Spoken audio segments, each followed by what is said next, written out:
अगर कोई तुमसे कहे कि तुम्हारा आज का जीवन तुम्हारी अपनी बनाई हुई कहानी है, तो क्या तुम मानोगे? अब मिलिए आरव से, एक आम सा लड़का, मगर उसकी सोच ने उसे खास बना दिया। आरव का बचपन एक छोटे से गांव में बीता, जहां लोग अक्सर कहते थे हमारी किस्मत में यही लिखा है। लेकिन आरव के दिल में एक सवाल हमेशा गूंजता था, अगर किस्मत लिखी हुई है तो फिर सोचने का क्या फायदा? एक दिन आरव को एक किताब मिली, the amazing power of deliberate intent book by Esther Hicks and Jerry Hicks, जिसका पहला वाक्य था, chapter 1, you do create your own reality. आप अपनी वास्तविकता खुद बनाते हैं। वो चौंक गया। क्या यह सच हो सकता है? आरव ने किताब को गंभीरता से पढ़ना शुरू किया। उसने जाना कि हमारे विचार, हमारी भावनाएं और हमारी ऊर्जा मिलकर हमारी दुनिया बनाते हैं। मतलब अगर हम नकारात्मक सोचेंगे तो नकारात्मक अनुभव मिलेंगे, और अगर हम उम्मीद से भरकर सोचेंगे तो जिंदगी में वही लौटेगा। आरव के पापा एक किसान थे और कई सालों से उनकी फसल खराब हो रही थी। पूरे गांव का माहौल ही निराशा भरा था। लेकिन इस बार आरव ने ठान लिया, मैं इस बार अलग सोचूंगा। उसने अपने पापा को समझाया, पापा अगर हम मान लें कि इस बार फसल अच्छी होगी और उसी विश्वास के साथ काम करें तो कुछ तो बदलेगा। पापा ने हंसकर कहा, बेटा सोच से फसल नहीं उगती। पर आरव ने जवाब दिया, सोच से ही शुरुआत होती है पापा। आरव हर दिन खुद से कहता, हमारे खेतों में इस बार हरियाली छा जाएगी। वो अपने दोस्तों को भी प्रेरित करने लगा। बोला, हम सब अगर सकारात्मक रहेंगे तो खेत भी हमारे साथ मुस्कुराएंगे। धीरे धीरे चीजें बदलने लगी। मौसम ने साथ दिया, जमीन ने चुपचाप ताकत दिखाई और पूरे गांव की ऊर्जा बदल गई। जब कटाई का समय आया तो वर्षों में पहली बार सबसे बेहतरीन फसल हुई। हमारी सोच ही हमारी सच्चाई बनाती है। आरव ने समझ लिया कि हम भले ही बाहर की परिस्थितियों को तुरंत न बदल पाए, लेकिन हम अपने विचारों को बदलकर उस ऊर्जा को सेट कर सकते हैं जो हमारी तरफ चीजों को आकर्षित करती है। सोचिए, आप रोज कहते हैं मेरे पास समय नहीं है, तो समय वाकई छिन जाएगा। लेकिन अगर आप कहें मेरे पास हर जरूरी चीज के लिए समय है, तो ब्रह्मांड आपको उसी दिशा में ले जाना शुरू कर देगा। आज से ही एक छोटा प्रयोग करें। एक नकारात्मक विचार पकड़ें, जैसे मैं अच्छा नहीं कर पाऊंगा, अब उसे बदलें, मैं हर दिन बेहतर होता जा रहा हूं, फर्क महसूस होगा। चैप्टर 1 का सार यही कहता है, तुम निर्माता हो, शिकार नहीं। Chapter 2, the law of attraction and your deliberate intent, आकर्षण का नियम और आपका जानबूझकर किया गया इरादा। क्या आपने कभी सोचा है कि जब हम किसी चीज के बारे में बहुत सोचते हैं तो वो चीज किसी न किसी रूप में हमारे सामने आ ही जाती है? अब चलिए मिलते हैं आरव से, जिसने चैप्टर 1 में अपनी सोच बदलकर खेतों में हरियाली ला दी थी। लेकिन ये तो बस शुरुआत थी। आकर्षण का नियम कैसे काम करता है? फसल अच्छी हुई, गांव में खुशी आई और आरव के अंदर अब एक नई जिज्ञासा जाग चुकी थी। आखिर ऐसा क्यों हुआ? क्या यह महज संयोग था या वाकई कोई अदृश्य नियम काम कर रहा था? उसी किताब में उसे मिला अगला रहस्य, द लॉ ऑफ अट्रैक्शन, आकर्षण का नियम। इस नियम ने आरव को समझाया, तुम जिस चीज पर जितना ध्यान देते हो, ब्रह्मांड वही तुम्हारी ओर खींच लाता है, चाहे वो अच्छा हो या बुरा। अब आरव की नई चाहत थी, गांव में एक लाइब्रेरी खोलना, ताकि हर बच्चा किताबों से सीख सके। पर अब सामने थी मुश्किलें। पैसे नहीं थे, लोगों को जरूरत नहीं लगती थी, और ज्यादातर लोग कहते थे किताबें पढ़कर कौन अमीर बना है।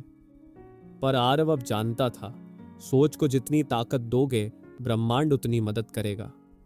आरव ने जानबूझकर एक नई दिनचर्या अपनाई। हर सुबह वह खुद से कहता, इस गांव में जल्द ही एक लाइब्रेरी होगी और बच्चे वहां किताबें पढ़ते नजर आएंगे। वो खुद एक पुराना कमरा साफ करने लगा, लोगों को छोटे छोटे तरीके से जोड़ने लगा। किसी से अलमारी ली, किसी से किताबें मांगी। उसने केवल चाहा नहीं, बल्कि उस चाहत को इरादे में बदला। धीरे धीरे लोग उसकी भावना को समझने लगे। शहर से एक एनजीओ आई जिसने 500 किताबें डोनेट की। सरपंच ने गांव की पंचायत से एक कमरा लाइब्रेरी के लिए दे दिया। 3 महीने बाद वो सपना जो कभी मजाक लगता था, अब हकीकत बन चुका था। यूनिवर्स हमेशा यस कहता है तुम्हारे सोचने के तरीके पर। अगर तुम कहते हो ये नहीं होगा तो ब्रह्मांड कहता है ठीक है नहीं होगा। और अगर तुम कहते हो मुझे पूरा विश्वास है ये होगा, तब ब्रह्मांड रास्ते खोलने लगता है। अगर आप चाहते हैं नौकरी मिले, रिश्ते सुधरे, पैसा बढ़े, तो सबसे पहले अपनी सोच को बदलिए। हर दिन खुद से कहिए मैं योग्य हूं, मैं तैयार हूं और मेरा इरादा स्पष्ट है। और हाँ, जो भी आप पाना चाहते हैं उसके बारे में सोचना शुरू कीजिए जैसे वो पहले से आपकी जिंदगी में है।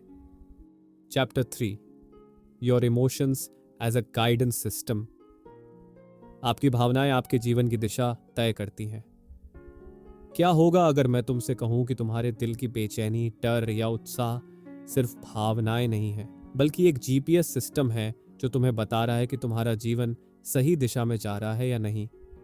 आरव अब गांव का प्रेरणा स्रोत बन चुका था।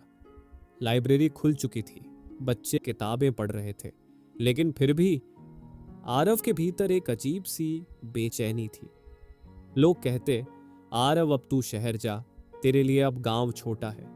पर जब भी वो इस विचार को मन में लाता, उसका मन भारी हो जाता, बेचैनी बढ़ती, नींद उड़ जाती। उसने खुद से पूछा, अगर शहर जाना सही है तो मन इतना परेशान क्यों हो रहा है? और तब उसे याद आया किताब का अगला chapter, your emotions are a guidance system. मतलब आपकी भावनाएं आपके रास्ते की दिशा दिखा रहे हैं। किताब कहती है, अगर कोई विचार आपको अच्छा महसूस कराता है तो आप अपने उच्चतम सत्य से जुड़े हैं, और अगर कोई विचार आपको बुरा महसूस कराता है तो आप उस सत्य से दूर जा रहे हैं। भावनाएं सिग्नल हैं रुकने, पढ़ने या दिशा बदलने के लिए। आरव ने गहराई से सोचा, क्या मैं शहर इसलिए जाना चाहता हूं क्योंकि मैं चाहता हूं, या इसलिए क्योंकि लोग कह रहे हैं? उसने शहर के बारे में सोचकर देखा डर, उलझन, खालीपन। फिर उसने गांव में रहकर एक शिक्षा केंद्र शुरू करने का सोचा, और उसकी सांसें हल्की हो गईं, चेहरे पर मुस्कान आ गई। यही था उसका इमोशनल गाइडेंस सिस्टम, उसे सही दिशा दिखा रहा था। आरव ने 3 आसान बातें सीखी। हर विचार के साथ एक भावना जुड़ी होती है। अगर सोचकर मन शांति पाए तो रास्ता सही है। भावनाएं कभी झूठ नहीं बोलती, वे तुरंत आपको बता देती हैं कि आप अपनी आत्मा के कितने करीब हैं। आपका काम है उस भावना को फॉलो करना, न कि दूसरों की अपेक्षाओं को। जब अगली बार आप किसी फैसले में उलझे तो खुद से पूछिए, क्या ये सोच मुझे हल्का महसूस करवा रही है या भारी? हल्का मतलब आत्मा के साथ तालमेल, भारी मतलब आत्मा से दूरी। आपके विचार बस शब्द हैं, लेकिन आपकी भावनाएं ब्रह्मांड की आवाज हैं जो आपको रास्ता दिखा रही हैं। Chapter 4, deliberate creating versus allowing. जानबूझकर सृजन करना बनाम स्वीकार करना। कभी कभी हम बहुत मेहनत करते हैं, बहुत कोशिश करते हैं, फिर भी चीजें नहीं होती। पर कभी कभी जब हम बस बहाव में बहते हैं तो सब कुछ खुद ब खुद हो जाता है। ऐसा क्यों? इसका जवाब आरव को तब मिला जब वो अपने नए सपने पर काम कर रहा था। लाइब्रेरी के बाद अब आरव चाहता था कि गांव में एक स्किल सेंटर खुले जहां बच्चों को कंप्यूटर, कला और बोलने की ट्रेनिंग मिले। इस बार आरव ने ठान लिया, इस बार मैं सब प्लान करके मेहनत से सब कुछ बनाऊंगा। उसने जगह देखी, खर्चा लिखा, गांव वालों से मीटिंग ली, लेकिन जैसे जैसे उसने कोशिश की, एक के बाद एक रुकावटें आती गईं। किसी दिन बिजली चली जाती, किसी दिन टीचर मना कर देता, फंडिंग अटक जाती। आरव थकने लगा। एक रात थक हार कर आरव ने किताब के अगले अध्याय को खोला, डिलिबरेट क्रिएटिंग वर्सेस अलाउइंग। वहां लिखा था, जब तुम कुछ चाहते हो और उसके लिए लड़ते हो तो कभी कभी वो विरोध पैदा करता है, लेकिन जब तुम उसी चीज को चाहकर छोड़ देते हो और भरोसे के साथ आगे बढ़ते हो तो वो खुद ही आ जाती है। इंटेंट होना चाहिए लेकिन दबाव नहीं। आरव ने उस रात कुछ बदला। अब वो हर सुबह सिर्फ इतना सोचता, मुझे विश्वास है कि ये स्किल्स सेंटर बनेगा, लेकिन कब और कैसे वो ब्रह्मांड पर छोड़ता हूं। वो कोशिश करता रहा, लेकिन अब बेचैनी की जगह शांति थी और जबरदस्ती की जगह स्वीकार्यता। एक एनजीओ का फोन आया, हमें ग्रामीण बच्चों के लिए एक डिजिटल सेंटर खोलना है, क्या आप जगह दे सकते हैं? आरव की आंखों में चमक थी। ये वही था जो वो चाहता था। बिना ज्यादा कोशिश चीजें अब खुद उसके पास आ रही थी। जब भी आप किसी चीज के लिए बहुत संघर्ष कर रहे हो, थोड़ा पीछे हटें, गहरी सांस लें और खुद से पूछें, क्या मैं इस पल में बहाव के साथ जा रहा हूं या उसे रोकने की कोशिश कर रहा हूं। इंटेंट रखो, लेकिन उसकी डोर मत खींचो। तुम्हारा काम है इरादा रखना और ब्रह्मांड का काम है दरवाजे खोलना। Chapter 5, the art of allowing, स्वीकार करने की कला। आपने कभी महसूस किया है कि जब आप किसी को या किसी स्थिति को वैसा ही स्वीकार कर लेते हैं जैसा वो है, तो आपके अंदर शांति आ जाती है।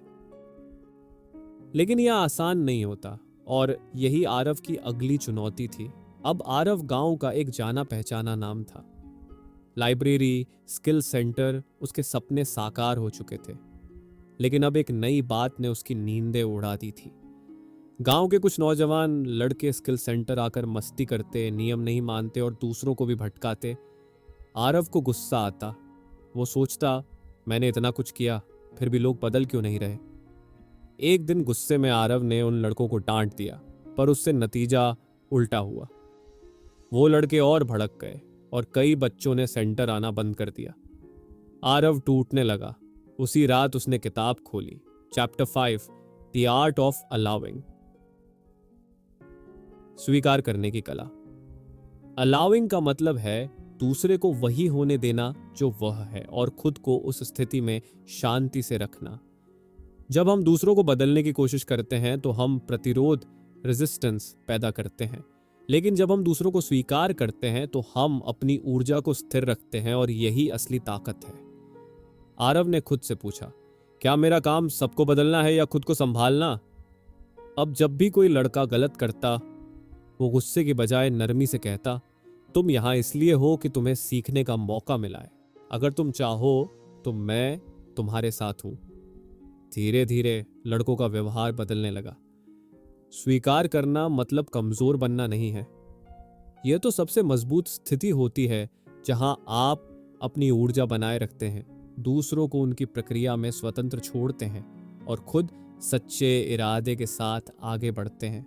किसी भी रिश्ते या स्थिति में अगर आप बार बार कोशिश कर रहे हैं कि सामने वाला बदले, तो रुकिए, खुद से पूछिए, क्या मैं इसे वैसे ही स्वीकार कर सकता हूं जैसे यह है, बिना नाराज हुए। क्योंकि असली बदलाव स्वीकृति के माहौल में ही होता है। यह एक छोटा सा अभ्यास करें।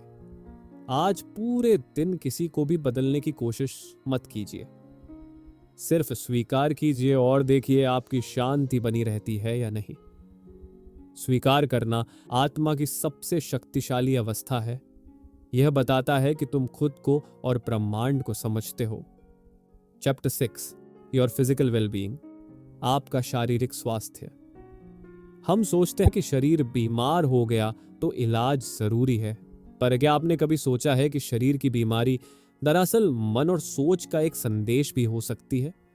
आरव को भी इस बात का एहसास तब हुआ जब उसकी जिंदगी अचानक थम सी गई। सेंटर, लाइब्रेरी, गांव में बदलाव, सब कुछ ठीक चल रहा था, पर इन सबके बीच आरव ने खुद की देखभाल करना छोड़ दिया था।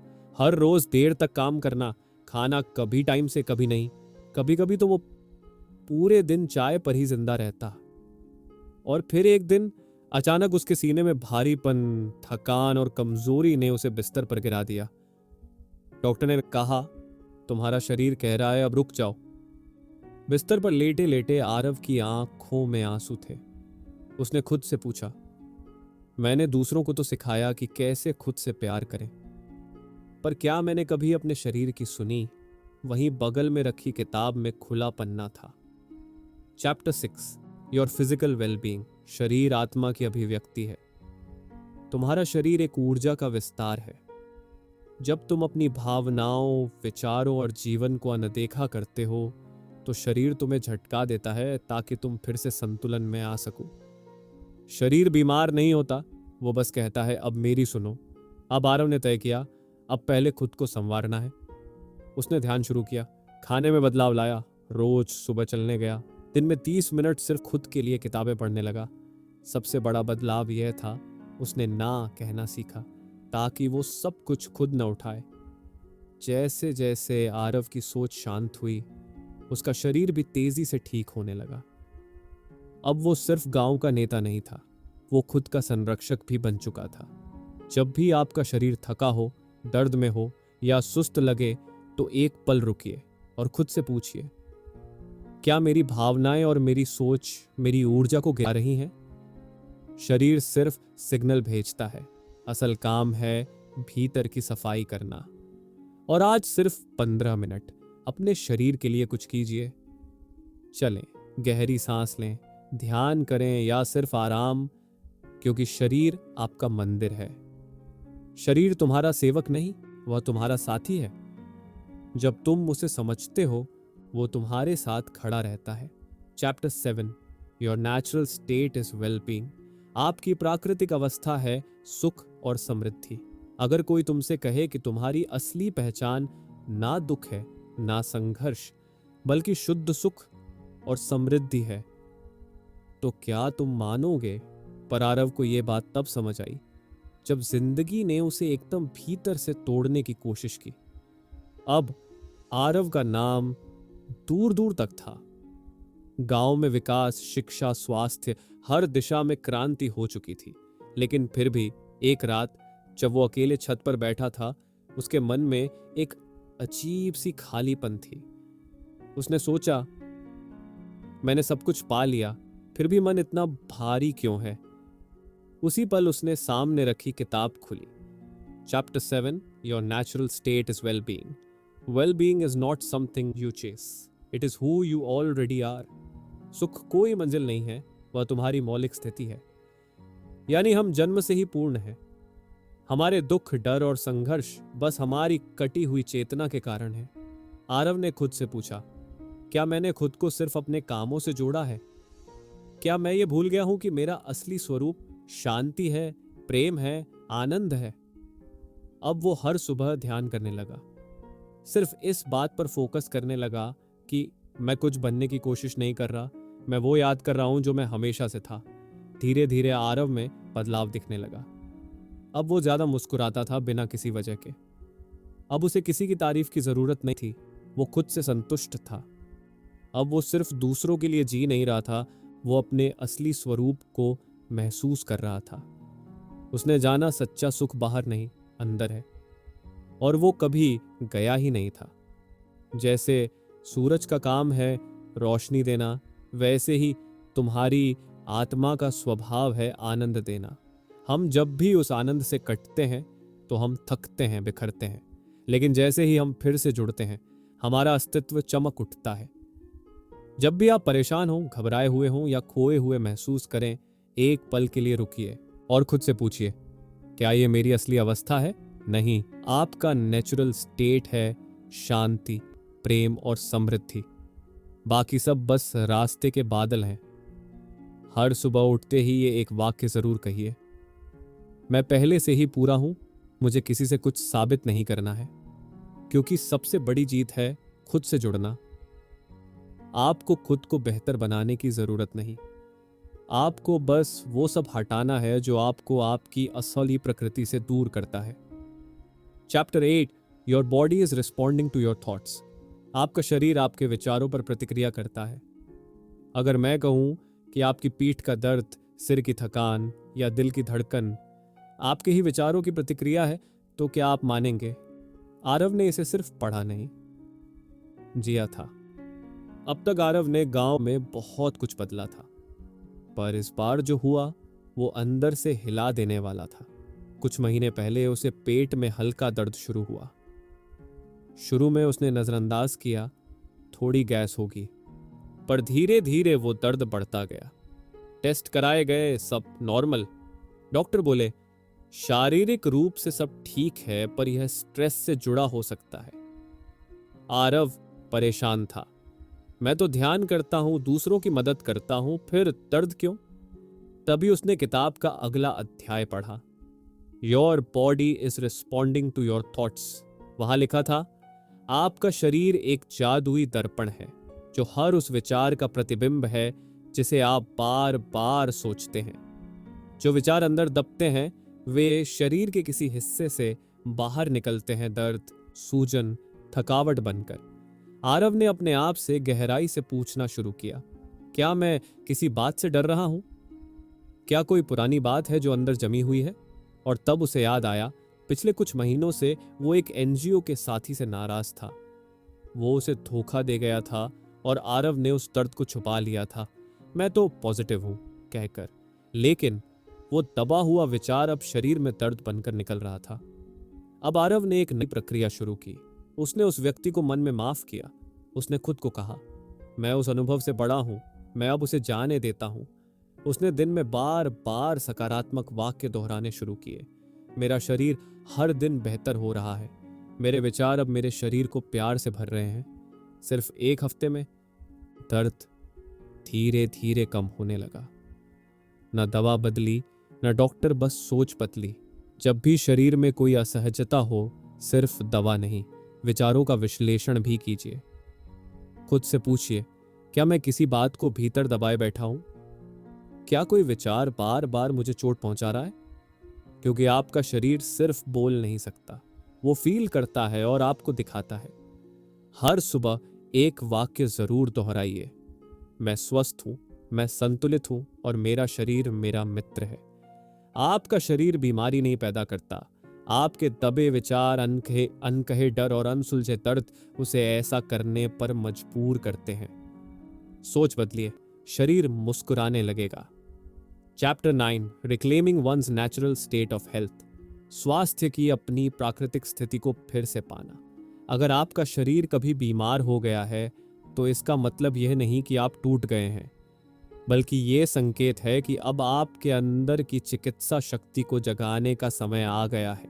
और यही आरव की अगली यात्रा थी, बीमारी से नहीं, विश्वास से ठीक होने की यात्रा।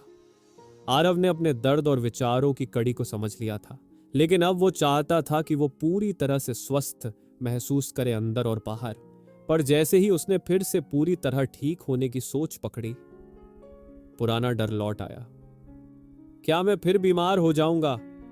क्या मेरा शरीर अब कमजोर हो चुका है? यह डर खुद एक नई बीमारी बन गया था। चैप्टर 9 कहता है, आपका शरीर जानता है कि कैसे स्वस्थ हो सकता है। Your job is not to fix it but to allow it. मतलब आपका शरीर खुद को ठीक करना जानता है, आपको बस उसे भरोसे और सही सोच के वातावरण में रखना है। आरव ने एक दिन सोचा, मैं खुद को ठीक नहीं कर सकता, लेकिन मैं अपने शरीर को ठीक होने की अनुमति दे सकता हूं। उसने अलाउइंग मेडिटेशन शुरू की। हर सुबह वो सिर्फ बैठता और खुद से कहता, मेरा शरीर जानता है कि उसे कैसे ठीक होना है। मैं उसमें बाधा नहीं बनूंगा, मैं भरोसा करता हूं। कुछ हफ्तों में ही उसका मन हल्का हुआ, थकावट खत्म हुई और अंदर से ताजगी का अनुभव होने लगा। जैसे जैसे उसने डर, शिकायत, चिंता को छोड़ा, उसका शरीर प्राकृतिक स्वास्थ्य की ओर लौटने लगा। वो फिर से वही आरव बनने लगा जिसकी आंखों में चमक थी और आत्मा में संतुलन। अगर आप भी स्वास्थ्य में संघर्ष कर रहे हैं तो सिर्फ इलाज नहीं, स्वीकार और भरोसे का अभ्यास भी करें।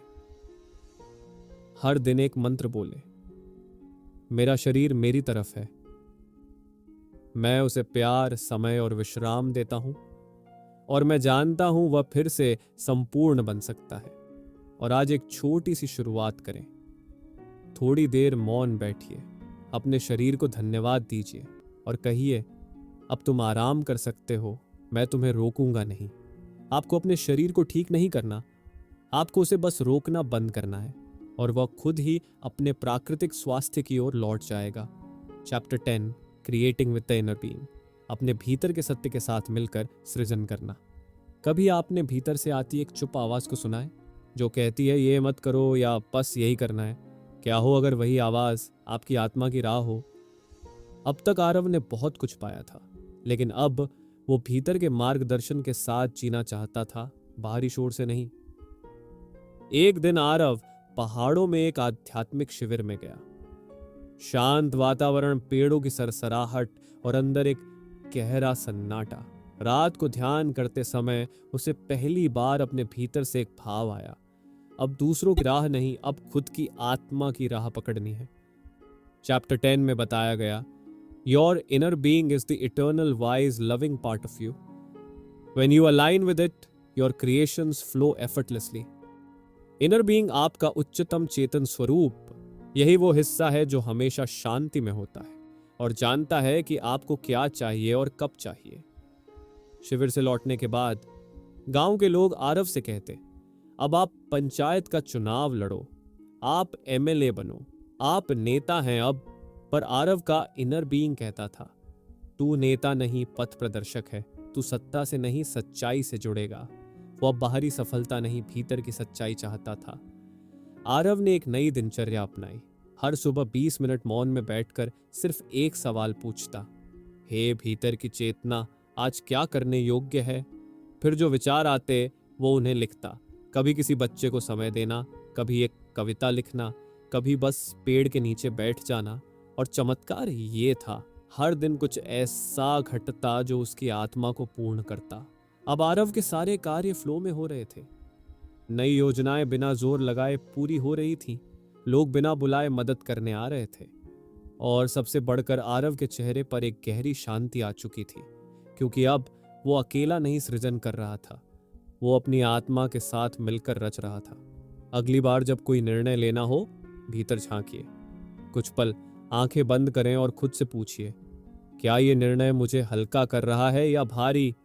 क्या ये मेरी आत्मा की राह है या समाज की अपेक्षा? जो हल्का महसूस हो वो आपके इनर बीइंग की आवाज है। आज सिर्फ 10 मिनट मौन में बैठिए, अपने भीतर की उस शांत आवाज को सुनने की कोशिश कीजिए। यकीन मानिए वही सबसे सच्चा जीपीएस है। Chapter 11, merging the energy of desire and belief. इच्छा और विश्वास की ऊर्जा को एक करना। क्या आपने कभी बहुत गहरी इच्छा की है लेकिन अंदर से आवाज आई हो, शायद ये मुझसे नहीं होगा? तो समझिए आपकी इच्छा और विश्वास के बीच फासला है। और जब तक ये दोनों एक नहीं होते तब तक सपना हकीकत नहीं बनता। आरव ने इस रहस्य को जब जाना तो उसने सपनों को केवल चाहना बंद कर दिया। अब वो उन्हें जीने लगा। आरव अब भीतर से स्थिर था। शरीर, मन, आत्मा सब संतुलन में थे। अब उसके भीतर एक नई ग्लोबल एजुकेशन प्रोजेक्ट की इच्छा जगी, गांव की शिक्षा को डिजिटल बनाकर पूरी दुनिया से जोड़ने की। पर जब उसने इस विचार को पहली बार जोर से कहा, भीतर से एक फुसफुसाहट आई, इतना बड़ा सपना, तू कौन होता है इतना कुछ करने वाला? और वहीं से शुरू हुआ टकराव। इच्छा थी बहुत गहरी, उत्साह से भरी, लेकिन विश्वास कमजोर, डर से डरा हुआ। तब उसने किताब में पढ़ा, When desire is strong but belief is weak, you feel frustration. But when both align, manifestation becomes inevitable. जब इच्छा और विश्वास की ऊर्जा एक हो जाती है तो चमत्कार होना तय है। आरव ने तय किया, अब वह सिर्फ चाहेगा नहीं, वह विश्वास भी करेगा। उसने रोज सुबह एक विजुअलाइजेशन अभ्यास शुरू किया। वो आंखें बंद करता और खुद को उस ग्लोबल सेंटर में देखता। बच्चे लैपटॉप पर पढ़ रहे हैं, शिक्षक दुनिया भर से जुड़े हैं और हर दृश्य के साथ वो महसूस करता, ये हो रहा है और मैं इसके योग्य हूँ।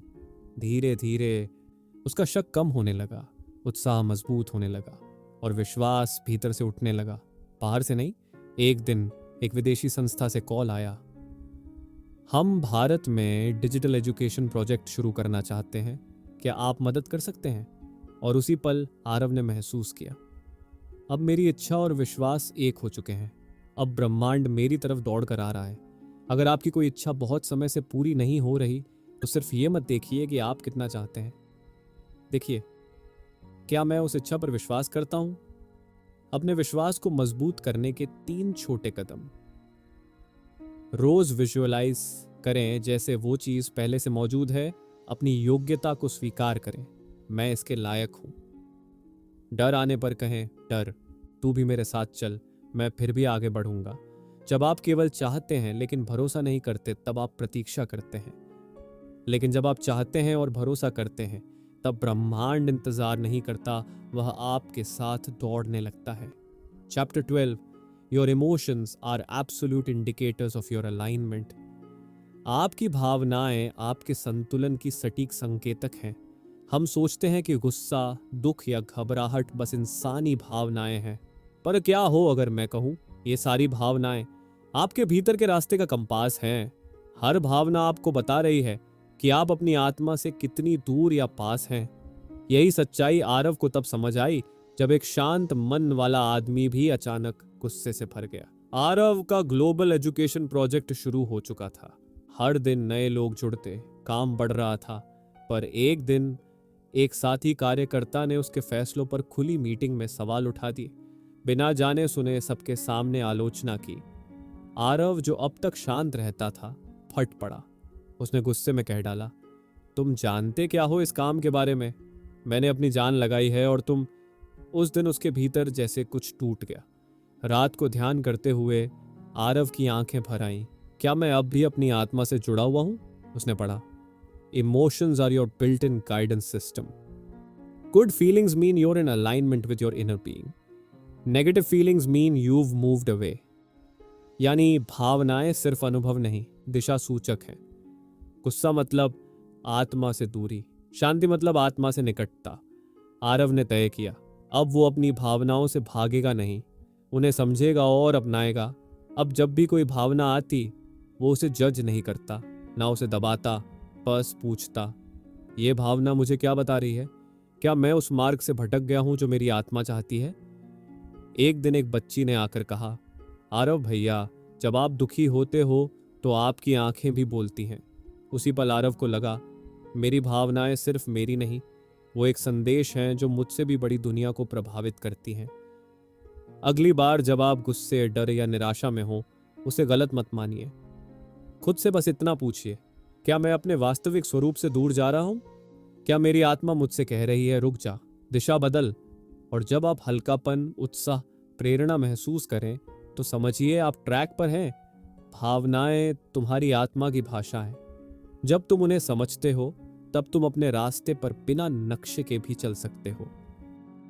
Chapter 13, allowing others. दूसरों को वैसे ही स्वीकार करना जैसे वे हैं। आप भी किसी को बदलना चाहते हैं? कोई करीबी जो आपकी बात ना माने, कोई ऐसा जो आपको बार बार तकलीफ दे। तो आज की कहानी आपको बताएगी कि असली शक्ति किसी को बदलने में नहीं, बल्कि उसे वैसे ही स्वीकारने में है जैसे वो है। और ये सीख आरव को मिली, एक ऐसे व्यक्ति से जिसे वो बिल्कुल पसंद नहीं करता था। आरव का एजुकेशन प्रोजेक्ट पूरे जोरों पर था। टीम में एक नया व्यक्ति जुड़ा, निखिल। निखिल बुद्धिमान था, लेकिन बेहद जिद्दी, अहंकारी और हर बात में मैं जानता हूं वाला रवैया रखता। वो अक्सर आरव के आइडियाज को टोकता, मीटिंग में बात काटता, यहाँ तक कि टीम के सामने आरव को नीचा दिखाने की कोशिश करता। आरव अंदर से उबलता, मैंने ये सब बनाया है और अब ये मुझे ही सिखाएगा। रात को आरव ध्यान में बैठा, लेकिन मन बेचैन था। गुस्सा, निराशा, थकावट। उसने अगला अध्याय पढ़ा, allowing others. You cannot control others, but you can control your vibration, your response and your focus. Allowing others means setting your self free. मतलब जब आप दूसरों को जैसे हैं वैसे ही स्वीकार करते हैं, तो आप अपने भीतर की स्वतंत्रता को चुनते हैं। आरव ने खुद से सवाल किया, क्या मैं निखिल को बदलने की कोशिश कर रहा हूं या खुद को बेहतर दिखाने की? उसने एक नया अभ्यास शुरू किया। हर दिन निखिल के लिए एक पॉजिटिव बात लिखता, उसकी आलोचना के बजाय सीखने लायक बिंदु ढूंढता और मीटिंग में उसे ध्यान से सुनता बिना रिएक्शन दिए। धीरे धीरे आरव का दृष्टिकोण बदला। वो निखिल को समस्या नहीं, एक अवसर मानने लगा, स्वीकार और धैर्य का अभ्यास करने का। कुछ ही हफ्तों में निखिल का व्यवहार भी धीरे धीरे बदलने लगा। वो अब मीटिंग में विनम्र था, आरव की बातों को सम्मान देता और टीम में उसका व्यवहार संतुलित हो गया। किसी ने उसे बदला नहीं, बस वातावरण बदल गया और ऊर्जा बदल गई। अगर आप किसी को बदलने की कोशिश कर रहे हैं तो रुकिए, अपने ध्यान को उस व्यक्ति की कमियों से हटाकर उसके भीतर की अच्छाई पर लाएं। जब आप स्वीकृति की स्थिति में होते हैं तो आप खुद की ऊर्जा को ऊपर उठाते हैं और वही ऊर्जा दूसरों को छूने लगती है। दूसरों को बदलने की कोशिश में हम थकते हैं, लेकिन जब हम उन्हें स्वीकार करते हैं तब हम खुद से जुड़ते हैं और सच्ची शांति को अनुभव करते हैं। चैप्टर 14, आपकी सबसे बड़ी देन है आपकी खुद की खुशी। हमने हमेशा यही सीखा कि दूसरों की खुशी में ही हमारी खुशी है, लेकिन क्या हो अगर सच्चाई ये हो कि आपकी अपनी खुशी ही दूसरों को सबसे ज्यादा रोशनी देती है। ये बात आरव को तब समझ आई जब वो सबके लिए कर करके खुद थक चुका था। आरव अब गांव का हीरो बन चुका था। हर कोई उसके पास आता, कोई सलाह के लिए, कोई मदद के लिए, कोई मार्गदर्शन के लिए।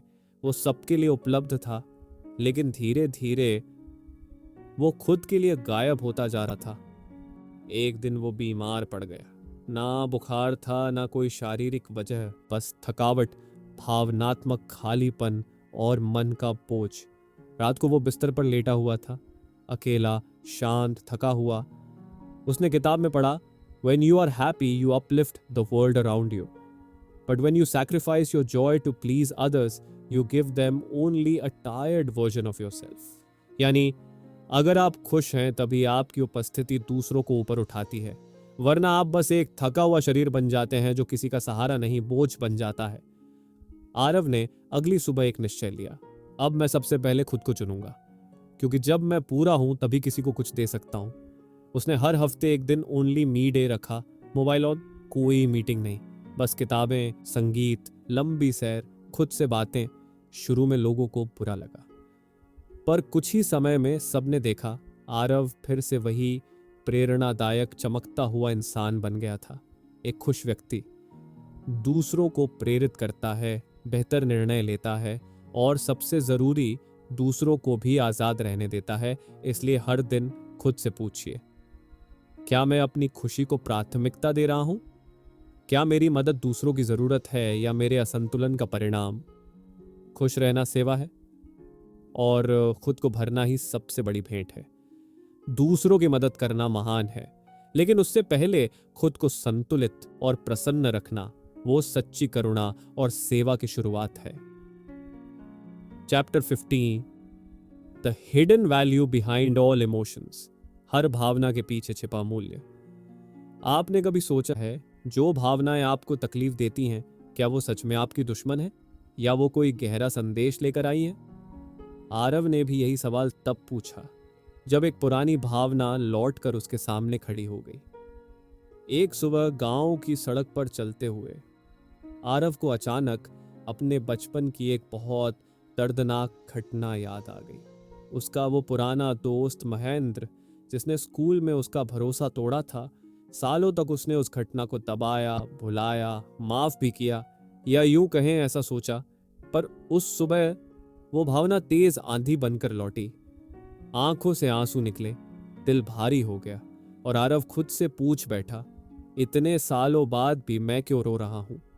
15वीं अध्याय कहता है, भावनाएं सिर्फ फीलिंग्स नहीं, वो आपके चेतन मन की रोशनी है जो अंधेरे में छुपी बातों को दिखा रही हैं। आरव ने उसी शाम एक शांत जगह पर ध्यान किया, लेकिन इस बार उसने खुद से कुछ नहीं मांगा, ना शांति ना समाधान।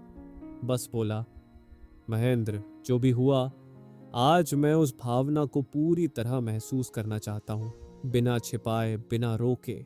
और कुछ ही मिनटों में एक भारीपन उसके सीने से जैसे बाहर निकला, मानो सालों से बंद पड़ा दरवाजा अब खुल गया हो। उस दुख में क्षमा छिपी थी, उस पीड़ा में स्वीकृति छिपी थी और उस याद में अपनी सच्चाई से जुड़ने का रास्ता था। अब आरव समझ गया, हर भावना एक शिक्षक है, हर दर्द एक चिट्ठी है जो बता रही है कि कहाँ प्यार चाहिए। जब कोई पुरानी भावना लौटे, उसे मत दबाइए, उसे मत भगाइए, उसे बैठाइए और पूछिए, तू मुझे क्या सिखाने आई है? हर भावना का उद्देश्य है या तो आपको जागरूक करना, या आपको ठीक करना, या फिर आपको अपनी आत्मा से मिलाना। आज 10 मिनट शांत बैठिए और उस एक भावना को याद कीजिए जो आपको सबसे ज्यादा परेशान करती है। उसे दबाइए नहीं, पूरी तरह महसूस कीजिए। आप पाएंगे उसके पीछे छिपा कोई अधूरा जवाब आपके अंदर पहले से मौजूद है। भावनाएं दुश्मन नहीं, रास्ता है। हर भावना, चाहे वह आंसू हो या मुस्कान, आपको सिर्फ एक दिशा दिखा रही है, अपने भीतर की ओर लौटो। Chapter 16, you are a perfect yet expanding being. आप एक परिपूर्ण लेकिन निरंतर विकसित होती आत्मा है। अगर आप सोचते हैं कि आप तब तक ठीक नहीं हैं जब तक सब कुछ परफेक्ट नहीं हो जाता, तो आज की कहानी आपको याद दिलाएगी कि आप अभी भी ठीक हैं, आप अब भी परफेक्ट हैं, क्योंकि आप विकास की यात्रा पर हैं। यह एहसास आरव को तब हुआ जब उसने खुद को बार बार सुधारने की कोशिश में थका दिया। अब आरव गांव का नहीं, पूरे राज्य का जाना माना नाम बन गया था। उसका काम राष्ट्रीय स्तर पर सराहा गया, पर जितनी शोहरत बढ़ी उतनी ही उसकी खुद से उम्मीदें भी। मुझे और विनम्र होना चाहिए, मुझे कभी गुस्सा नहीं करना चाहिए, मुझे सबका आदर्श बनना चाहिए। हर दिन वो खुद को मापा करता, हर गलती पर खुद को कोसा करता, क्योंकि उसे लगता था अभी मैं पूरा नहीं हूं। एक दिन ध्यान में उसके भीतर से एक शांत करुणामयी आवाज आई, आरव तू पहले से ही ठीक है। तेरा हर अनुभव तुझे और अधिक सुंदर बना रहा है। तू कमी नहीं, एक खिलता हुआ अस्तित्व है। और फिर उसने किताब में पढ़ा, you are not broken, you are not behind, you are a perfect being constantly expanding through every experience. आप टूटा हुआ नहीं, बल्कि हर अनुभव से विस्तृत हो रहा एक परिपूर्ण अस्तित्व है। उसने अपने पुराने अनुभवों को देखा, बचपन की गलतियां, गुस्से के पल, निर्णयों की असफलताएं, और एक के बाद एक उसे एहसास हुआ, हर मोड़ पर मैंने खुद को जाना और हर बार थोड़ा और खिला। अब वो खुद से कहता था, मैं बदल नहीं रहा, मैं सिर्फ और ज्यादा अपने जैसा बन रहा हूं। आज से जब आप खुद को जज करें तो रुकिए और कहिए, मैं अभी भी सुंदर हूं, मैं अनुभवों से सीख रहा हूं और हर दिन एक नई दिशा में बढ़ रहा हूं। खुद को सुधारने से पहले स्वीकार करना सीखिए। विकास वहीं से शुरू होता है। आपको खुद को तोड़ने की जरूरत नहीं, आपको खुद को देखने की जरूरत है। आप एक ऐसा दीपक हैं जो हर अनुभव से और अधिक रोशन होता जा रहा है। Chapter 17, the universal manager. क्या आपको लगता है कि आपको सब कुछ खुद ही करना है, हर समस्या सुलझानी है, हर रास्ता खोजना है? तो जरा रुकिए, क्योंकि आज की कहानी बताएगी कि एक अदृश्य मैनेजर हमेशा आपके लिए काम कर रहा है जब आप भरोसा करते हैं। अब आरव के एनजीओ की शाखाएं 3 राज्यों में थीं। हर दिन ईमेल, कॉल, समस्याएं, मीटिंग्स। वो हमेशा कहता, अगर मैं एक दिन भी ना संभालूं तो सब बिखर जाएगा। धीरे धीरे उसका मन थकने लगा, उसकी रचनात्मकता मुरझाने लगी। उसे लगा सब मेरे कंधों पर है। एक दिन थक कर वो किताब पढ़ने बैठा और चैप्टर 17 ने जैसे उसे जगा दिया। जब आप अपने इरादों के साथ शांत और स्पष्ट रहते हैं तो ब्रह्मांड आपके लिए लोगों, संसाधनों और घटनाओं को जोड़ना शुरू कर देता है। आरव ने खुद से कहा, क्या होगा अगर मैं आज सिर्फ भरोसा करूं? मैं देखूं बिना घबराए क्या ब्रह्मांड मेरे लिए प्रबंध करता है। उसने अपने आप को थोड़ा धीमा किया, अपने काम ब्रह्मांडीय ऊर्जा को सौंपे और सिर्फ वो किया जो उसे प्रेरणा से करने का मन हुआ। और फिर जादू शुरू हुआ। एक जरूरी मीटिंग जो कैंसिल हो गई थी, अचानक उसी दिन शिफ्ट हो गई। एक दानदाता जिसने महीनों से जवाब नहीं दिया था, उसी दिन कॉल कर बैठा। एक पुरानी दोस्त ने अचानक फोन किया और कहा, मैं अब तुम्हारे एनजीओ में काम करना चाहती हूँ। आरव मुस्कुराया और कहा, शायद मेरे बिना के बहुत कुछ हो सकता है। जब भी आप खुद को ओवरलोडेड महसूस करें, यह 3 बातें करें। साफ इरादा बनाएं कि आप चाहते हैं, स्पष्ट रूप से सोचिए। विश्राम करें, इरादा रखने के बाद शांत हो जाइए। संकेत पहचानिए, कौन सा फोन कॉल, मैसेज या व्यक्ति अचानक आ रहा है। याद रखिए, जब आप नियंत्रण छोड़ते हैं तब ब्रह्मांड काम शुरू करता है। ब्रह्मांड में एक बुद्धिमान मैनेजर मौजूद है जो आपकी सच्ची इच्छाओं को पूरा करने में लगा है। जब आप नियंत्रण छोड़कर विश्वास करते हैं। चैप्टर 18, सेगमेंट इंटेंडिंग, हर नए पल को उद्देश्य के साथ शुरू करना।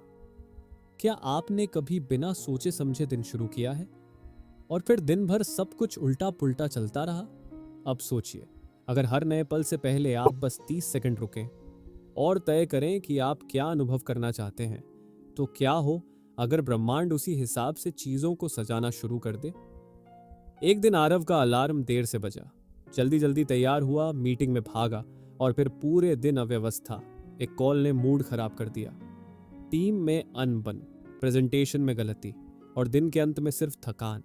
रात को वो सोचने लगा, मैं सब कुछ अच्छे से करना चाहता था, फिर ये सब क्यों हुआ? उसी रात उसने अध्याय 18 पढ़ा और किताब की ये लाइनें जैसे उसके दिल में उतर गई। दिन को छोटे छोटे टुकड़ों में बांटकर हर टुकड़े की शुरुआत इरादे से करें। यही है। अगली सुबह आरव ने कुछ नया किया। उठने से पहले ही उसने खुद से कहा, मैं आज के दिन को शांत, आनंदमय और प्रभावी बनाना चाहता हूँ। नहाने से पहले मैं अपने शरीर को ऊर्जा और ताजगी देना चाहता हूँ। मीटिंग से पहले मैं सुनना चाहता हूँ, समझना चाहता हूँ और मिलजुल कर समाधान बनाना चाहता हूँ। और फिर क्या हुआ? मीटिंग सहज चली, टीम में सहयोग बढ़ा और पूरे दिन उसका मन हल्का और फोकस्ड रहा। दिन के हर सेगमेंट से पहले 30 सेकंड रुके। सुबह उठते समय, किसी मीटिंग से पहले, किसी कठिन बातचीत से पहले, खाना खाने से पहले, सोने से पहले हर बार खुद से पूछें, मैं इस अगले पल में कैसा महसूस करना चाहता हूँ? मैं ब्रह्मांड से क्या अनुभव लेना चाहता हूँ? इरादा ब्रह्मांड को निर्देश है और ब्रह्मांड हमेशा सुनता है। आपका हर पल एक नया सेगमेंट है और जब आप हर सेगमेंट से पहले इरादा रखते हैं तो ब्रह्मांड उसे उसी रूप में आपके लिए सजा देता है। Chapter 19, the creative workshop. रचनात्मक कार्यशाला। कल्पना कीजिए एक कमरा जहां आपकी हर सोच, हर भावना एक नींव रख रही है और ब्रह्मांड उस नींव पर असली जिंदगी बना रहा है। अब सोचिए, क्या हो अगर आप उस कमरे के इंजीनियर बन जाए? ये एहसास आरव को तब हुआ जब उसने मन की आंखों से एक दुनिया देखनी शुरू की जो हकीकत बनने के इंतजार में थी। आरव गांव से बाहर निकलकर राष्ट्रीय शिक्षा सम्मेलन में बोलने वाला था, लेकिन दिल में डर था। मैं ठीक से बोल पाऊंगा या नहीं? क्या वहां के लोग मुझे स्वीकार करेंगे? क्या मेरी बातें कोई असर करेंगी? रात को वह अकेले बैठा तो मन में केवल घबराहट और असुरक्षा थी। तभी उसे याद आया चैप्टर 19, द क्रिएटिव वर्कशॉप। आपका मन एक रचनात्मक कार्यशाला है। जब आप उसमें स्पष्टता से अपनी इच्छा की कल्पना करते हैं तो ब्रह्मांड उसे वास्तविकता में लाने की तैयारी करता है। आरव ने उस रात अपनी आंखें बंद की और उसने खुद को उस मंच पर देखा। लोग मुस्कुरा रहे हैं, तालियां बज रही हैं, उसकी बातें सीधे दिल तक पहुंच रही हैं और उसके अंदर एक शांत आत्मविश्वास बह रहा है। वो सिर्फ देख नहीं रहा था, वो महसूस कर रहा था। मैं सक्षम हूं, मैं जुड़ रहा हूं, मैं प्रेरणा बन रहा हूं। अगली सुबह मंच पर खड़ा आरव बिल्कुल वैसा ही अनुभव कर रहा था जैसा उसने देखा था। शब्द सहज निकल रहे थे, श्रोता ध्यान से सुन रहे थे और खुद उसका दिल शांत और मजबूत था। बोलने के बाद तालियां बजीं और आरव मुस्कुराया। मैंने ये पहले ही अपनी कार्यशाला में देख लिया था। हर दिन 5 मिनट एक शांत जगह पर बैठिए, अपनी एक इच्छा को चुनिए, नौकरी, रिश्ते, सेहत, पैसा, उसे एक फिल्म की तरह देखिए जैसे वह पूरी हो चुकी है। उसे महसूस कीजिए जैसे आप उस पल में जी रहे हैं। ध्यान मत दीजिए कैसे होगा, बस वाइब को पकड़िए। कल्पना से पहले कंपन आता है और कंपन से पहले सृजन होता है। आपका मन एक कार्यशाला है जहां हर चित्र, हर भावना, हर कल्पना आपकी आने वाली जिंदगी की नींव रखती है। Chapter 20, viral reality. कल्पनात्मक वास्तविकता। अगर आपको आज की दुनिया पसंद नहीं तो क्यों ना कुछ पल के लिए अपनी कल्पनाओं की दुनिया में चले जाएं, क्योंकि वहीं से शुरुआत होती है आपके भविष्य की असली दुनिया की। एक दिन आरव के एनजीओ में एक बड़ी समस्या आई। एक सरकारी फंड अटक गया, टीम में तनाव फैल गया और आरव खुद भी गुस्से और चिंता में फंस गया। वो बुरी तरह सोच रहा था, क्या होगा अगर ये फंड कभी ना मिला? सब मेहनत बेकार चली जाएगी क्या? उसकी ऊर्जा गिरती जा रही थी। उसी रात उसने चैप्टर 20 पढ़ा और ये पंक्तियां पढ़कर रुका। कल्पनात्मक वास्तविकता का मतलब है ऐसी दुनिया की कल्पना करना जो अब भी नहीं है, लेकिन जिसे सोचकर आपको अच्छा महसूस हो। और यही अच्छा महसूस होना आपकी असली हकीकत को खींचना शुरू कर देता है। आरव ने अपनी आंखें बंद की और कल्पना में खुद को एक नई दुनिया में रखा। वो एक सुंदर कॉन्फ्रेंस हॉल में था जहां उसके एनजीओ को सम्मानित किया जा रहा था। उसके चारों ओर लोग तालियां बजा रहे थे, उसकी टीम मुस्कुरा रही थी और मंच पर अधिकारी कह रहे थे, आरव जी की सोच ने समाज को एक नई दिशा दी है। उसने इस दृश्य को पूरी तरह महसूस किया। गर्व, संतोष, विश्वास। 5 मिनट बाद उसका मन शांत था, चिंता उड़ चुकी थी। अगले ही दिन उसे सरकारी फंड विभाग से कॉल आया। आपकी फाइल अब स्वीकृति में है, थोड़ा धैर्य रखें। टीम की मीटिंग में सबने उसे नए सुझाव दिए और सबका मूड हल्का और पॉजिटिव था। आरव को एहसास हुआ, मैंने स्थिति नहीं बदली, मैंने अपनी ऊर्जा बदली और फिर स्थिति ने खुद को ढाल लिया। जब कोई स्थिति आपको परेशान करे, 5 मिनट आंखें बंद करें और अपने लिए एक खूबसूरत कल्पनात्मक दृश्य रचें। वहां की हर चीज देखें, महसूस करें, सुने, बस अच्छा महसूस करें जैसे वो सच हो चुका हो। आपका काम है महसूस करना, बाकी काम ब्रह्मांड का है उसे सच करना। आप अपनी भावनाओं के निर्देशक हैं। अगर आपको सच्चाई पसंद नहीं तो कल्पना कीजिए और वही सच्चाई बन जाएगी।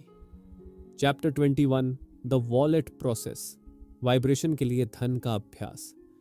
अगर आपकी जेब में सिर्फ 200 रुपए हों, पर आप उन्हें देखकर महसूस करें कि वो 2 लाख रुपए जैसे हैं, तो क्या हो अगर ब्रह्मांड आपको सच में लाखों देने लगे? क्योंकि ब्रह्मांड कंपन सुनता है, बैलेंस नहीं। कुछ हफ्ते बाद आरव के एनजीओ का एक बड़ा प्रोजेक्ट अटक गया। पैसा कम था, सप्लाई रुकी हुई थी और टीम परेशान थी। आरव भी चिंता में था। इतना बड़ा काम है, पैसे कहां से आएंगे? उसकी ऊर्जा नीचे गिरती जा रही थी। तभी उसे चैप्टर 21 याद आया। द वॉलेट प्रोसेस, एक आसान लेकिन शक्तिशाली तकनीक। अपने बटुए में एक तय राशि रखें और दिन में कई बार कल्पना करें कि आप उसे अलग अलग तरीकों से खर्च कर रहे हैं, खुशी और संतोष के साथ। आरव ने अपने वॉलेट में 1000 रुपए रखे और हर दिन उसने खेल खेलना शुरू किया। मैं इस 100 रुपये से किताब खरीदता, इस 300 रुपये से माँ के लिए गर्म चाय वाला कप सेट, इस 200 रुपये से मैं बच्चों के लिए रंग बिरंगे बॉल्स लाता। हर बार उसने सिर्फ सोचा, महसूस किया और खुश हुआ।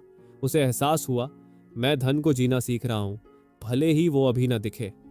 कुछ ही दिनों में एक पुराना डोनर फिर से संपर्क में आया और फंड दिया। एक स्थानीय व्यवसायी ने प्रोजेक्ट को प्रायोजित किया। एक सरकारी योजना से अप्रत्याशित सहायता मिली। आरव की दुनिया फिर चलने लगी, पर असली बदलाव उसकी ऊर्जा में आया था। Vibration of abundance. रोजाना सिर्फ 5 मिनट बटुए में 1000 रुपये या जितना आप रख सकें रखें। बैठकर कल्पना कीजिए कि आप उसे खर्च कर रहे हैं। हर खर्च में संतोष और खुशी महसूस करें। यह खेल रोज दोहराएं जैसे आप अमीर हैं। जैसे जैसे आप भावनात्मक रूप से समृद्ध होते हैं, वैसे वैसे ब्रह्मांड आपके बाहरी संसार को वैसा ही बनाना शुरू करता है। चैप्टर 22, प्लेस मैट प्रोसेस, छोड़ने और भरोसा करने की प्रक्रिया। क्या आप हर चीज खुद ही कंट्रोल करने की कोशिश में थक चुके हैं? क्या आप चाहते हैं कि ब्रह्मांड खुद आपकी मदद करे? तो आज हम बात करेंगे करना क्या है और किसे सौंपना है, यानी द प्लेस मैट प्रोसेस।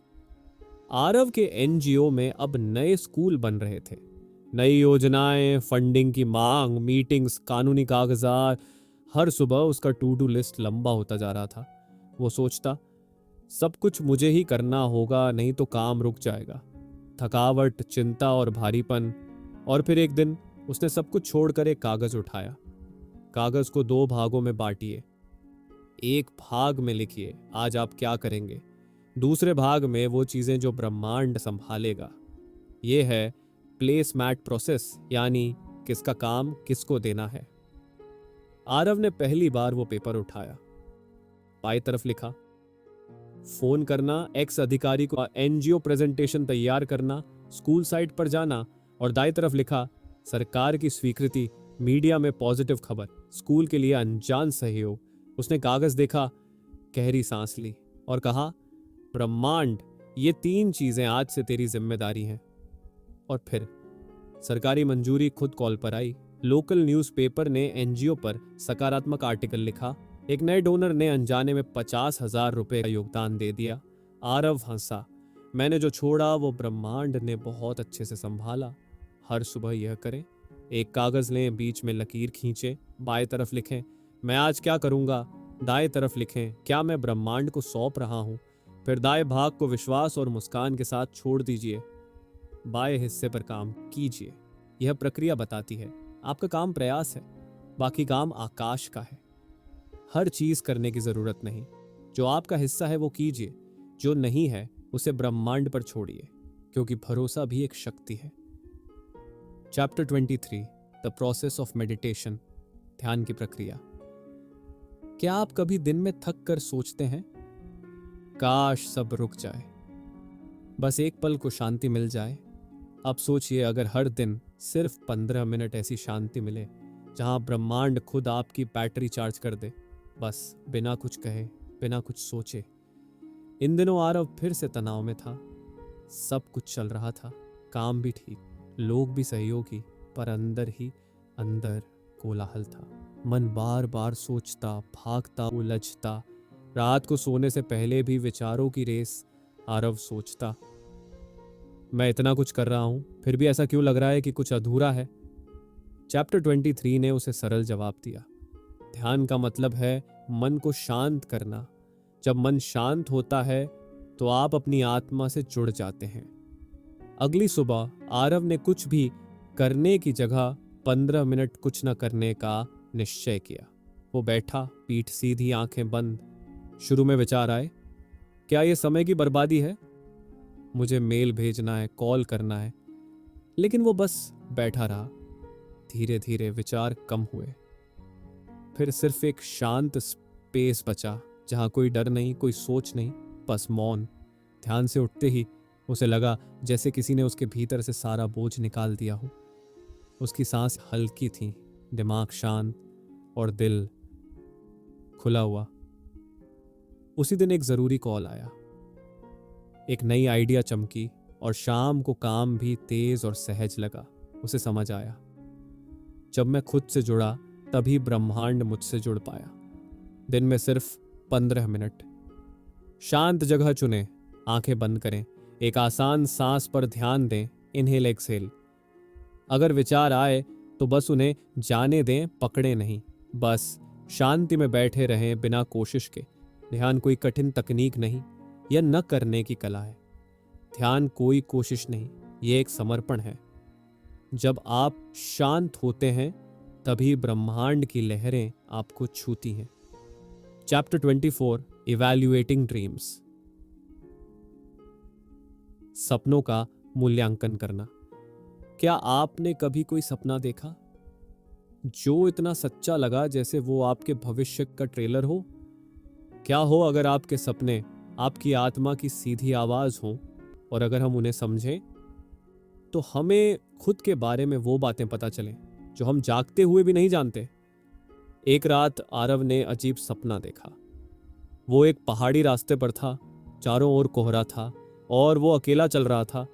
अचानक उसके सामने दो रास्ते आए, एक सीधा साफ और आसान, दूसरा घुमावदार, चढ़ाई वाला और अनदेखा। आरव उस कठिन रास्ते पर चल पड़ा और जैसे ही उसने कदम रखा उसके चारों ओर रोशनी फैल गई और तभी वो जाग गया। उसने 24वां अध्याय पढ़ा और ये वाक्य जैसे उसे उत्तर दे गया, सपने आपके कंपन की छाया हैं। वे दिखाते हैं कि आप क्या महसूस कर रहे हैं और अपने जीवन में क्या आमंत्रित कर रहे हैं। आरव ने सपना लिख लिया और खुद से पूछा, क्या मैं जीवन में एक बड़ा निर्णय लेने से डर रहा हूं? क्या आसान रास्ता मेरी सुरक्षा है और कठिन रास्ता मेरी सच्चाई? उसने महसूस किया वो एक नए एनजीओ प्रोजेक्ट को लेकर झिझक रहा था, जो चुनौतीपूर्ण था पर दिल से जुड़ा था। शायद मेरा सपना मुझे रास्ता दिखा रहा है। सुबह उठते ही आप ये करें, सपने को लिख लें, तय जितना याद है, अपने भाव पूछें, सपने में कैसा लगा। प्रतीकों पर ध्यान दें, अंधेरा, रोशनी, लोग, रास्ता। पूछें, यह सपना मुझे क्या समझाना चाहता है। ध्यान रखें, सपना भविष्य नहीं बताता, वो आपका वर्तमान कंपन दिखाता है। आरव ने उस नए प्रोजेक्ट को चुना जो कठिन था पर उसके दिल के बहुत करीब। कुछ ही समय में उसे न सिर्फ सफलता मिली बल्कि आत्मिक संतोष भी, और उसने मुस्कुराकर कहा, मेरे सपने मेरी आत्मा की दिशा थे। सपने हमारी आत्मा और ब्रह्मांड के बीच पुल होते हैं। वे हमें वो दिखाते हैं जिसे हमारी जागती आंखें कभी नहीं देख पाती। Chapter 25, reclaiming one's natural state of health. स्वास्थ्य की प्राकृतिक स्थिति को पुनः प्राप्त करना।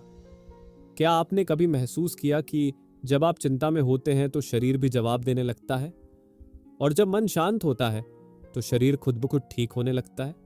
क्योंकि सच्चा उपचार दवाइयों से नहीं, विचारों की ऊर्जा से होता है। लगातार काम, विचारों की दौड़ और थकावट के बीच आरव का शरीर जवाब देने लगा। सिर दर्द, थकान, नींद ना आना। टेस्ट कराए, रिपोर्ट्स ठीक थीं, लेकिन भीतर कुछ गड़बड़ था। वो सोचने लगा, शायद ये बीमारी नहीं बल्कि कोई अंदरूनी संकेत है। चैप्टर 25 में उसे जवाब मिला, आपकी प्राकृतिक अवस्था स्वास्थ्य है। बीमारी तब आती है जब आप अपने स्रोत से विरोध कर रहे होते हैं, यानी जब विचार और आत्मा के बीच कंपन टूटता है। आरव ने खुद से 3 चीजें पूछी। मैं किस बात से दबा हुआ महसूस करता हूं? क्या मैं हर समय भाग रहा हूं? क्या मेरे विचार मेरे दिल की आवाज के खिलाफ जा रहे हैं? और फिर उसने फैसला लिया, वो हर दिन 30 मिनट प्रकृति में समय बिताएगा। वो ना कहना सीखेगा जहां जरूरत हो, और रोज 5 मिनट मैं ठीक हूं का भाव भीतर जिएगा। मैं बीमार नहीं हूं, मैं संतुलन में लौट रहा हूं। कुछ ही दिनों में उसकी नींद सुधरी, सिरदर्द धीरे धीरे गायब हुआ, उसका चेहरा फिर से चमकने लगा, और सबसे बढ़कर वो फिर से हल्का महसूस करने लगा। डॉक्टरों ने दवा नहीं दी थी, लेकिन ऊर्जा बदल चुकी थी। 3 आसान स्टेप्स। रोज 5 मिनट बैठकर कहें, मैं स्वाभाविक रूप से स्वस्थ हूं, मेरा शरीर जानता है कैसे ठीक होना है। हर दिन कुछ ऐसा करे जो मन को अच्छा लगे, गाना, पेड़ देखना, मुस्कुराना। उन विचारों को पहचाने जो भारी लगते हैं और उन्हें धीरे धीरे छोड़ें। आपका शरीर आत्मा की भाषा सुनता है। अगर आत्मा कहे सब ठीक है तो शरीर जवाब देता है, मैं भी ठीक हूं। स्वास्थ्य कोई बाहरी उपहार नहीं, यह आपका जन्म सिद्ध अधिकार है। बस अपने विचारों और आत्मा को एक कंपन में लाना है और शरीर खुद को ठीक कर लेता है। Chapter 26, moving up the emotional scale. भावनात्मक तरंग पर ऊपर चढ़ना।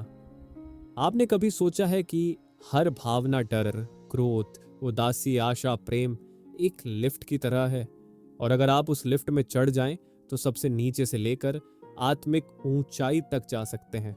बस एक भावना हर दिन ऊपर जाकर एक दिन फंड रुक गया। टीम का मनोबल टूटा, लोगों ने सवाल उठाने शुरू कर दिए। आरव को निराशा, सहायता और गुस्सा महसूस होने लगा। वो सोचने लगा, मैं इतना कर रहा हूं फिर भी सब बिगड़ रहा है, शायद मैं अब और नहीं कर सकता। उसका कंपन गिर चुका था। फिर चैप्टर 26 ने उसे रास्ता दिखाया। भावनाएं आपकी आत्मा के साथ संरेखण का पैमाना है। आपको एकदम से खुशी तक नहीं जाना है, बस धीरे धीरे एक एक भावनात्मक सीढ़ी ऊपर चढ़नी है। आरव ने समझा, अगर मैं अभी हताशा में हूं तो अगला कदम हो सकता है गुस्सा। और उसने खुद से कहा, हाँ मुझे गुस्सा है इस सिस्टम पर, इस देरी पर। गौर कीजिए, गुस्सा हताशा से ऊपर है, क्योंकि गुस्से में थोड़ा बल होता है जबकि हताशा में कमजोरी। गुस्सा के बाद आया, मैं इसका हल ढूंढूंगा, उम्मीद। फिर वो बोला, हो सकता है चीजें सही हो जाएं। आशा, और फिर मैं फिर से प्रयास कर सकता हूं। साहस। कुछ दिन बाद, मैं इस मिशन का हिस्सा हूं। प्रेरणा, और फिर मैं इस सेवा को प्यार करता हूं। प्रेम और सराहना। आरव ने महसूस किया, मैं नीचे से ऊपर आ गया और अब सब कुछ फिर से बहाव में है। जब आप किसी नकारात्मक भावना में हो, खुद से पूछिए, मैं अभी किस भावना में हूं? अगली थोड़ी बेहतर भावना ढूंढिए। उस भावना को स्वीकार करें, महसूस करें। जब तैयार हो, एक और कदम ऊपर। आपको एक छलांग में ऊपर नहीं जाना, बस एक सीढ़ी रोज जाना है। भावनाएं रास्ता है। हर भावना आपको आपकी आत्मा से मिलवाने की दिशा में ले जा सकती है, अगर आप उसे समझें और उसके साथ चलें। चैप्टर 27, रीचिंग फॉर अलाइनमेंट, आंतरिक संरेखण तक पहुंचना। सोचिए, अगर आप हर निर्णय, हर काम, हर रिश्ते में एक ऐसी जगह से काम करें जहां डर नहीं, सिर्फ स्पष्टता हो, जहां संदेह नहीं, सिर्फ शांति हो, यानी जहां आप अपने सच्चे आत्मा से जुड़े हुए हों। अब आरव के एनजीओ को पुरस्कार मिल चुके थे, टीम मजबूत थी, प्रोजेक्ट्स चल रहे थे, पर फिर भी एक रात वो खुद से पूछ बैठा, मैं भाग रहा हूं, दौड़ रहा हूं, पर क्या मैं अंदर से जुड़ा हुआ हूं? वो जानता था कुछ तो छूटा हुआ है। चैप्टर 27 ने बताया, alignment means I feel good, I feel clear, I feel connected, I feel tuned in with who I really am. संरेखण, अलाइनमेंट का मतलब है मैं अच्छा महसूस कर रहा हूं, स्पष्ट हूं, जुड़ा हुआ हूं और अपने असली रूप से एक हूं। अगली सुबह आरव ने ध्यान से पहले अपने भीतर ये 4 प्रश्न पूछे। क्या मैं इस क्षण में शांत हूं? क्या मेरा आज मेरी आत्मा से मेल खाता है? क्या मैं बाहरी स्वीकृति ढूंढ रहा हूं या आंतरिक जुड़ाव? क्या मैं खुद को सुन रहा हूं या बस चल रहा हूं? फिर उसने बस सांस पर ध्यान दिया और कुछ ही पल में भीतर एक कंपन उठा। यही मैं हूं, यही मेरी दिशा है। हर दिन सिर्फ 5 मिनट शांत होकर बैठिए, पूछिए, मैं अभी क्या महसूस कर रहा हूं? फिर कहिए, मैं स्पष्टता, शक्ति और प्रेम के साथ संरेखित हूं। जब तक मन हल्का न लगे, दिल खुला न लगे, बैठे।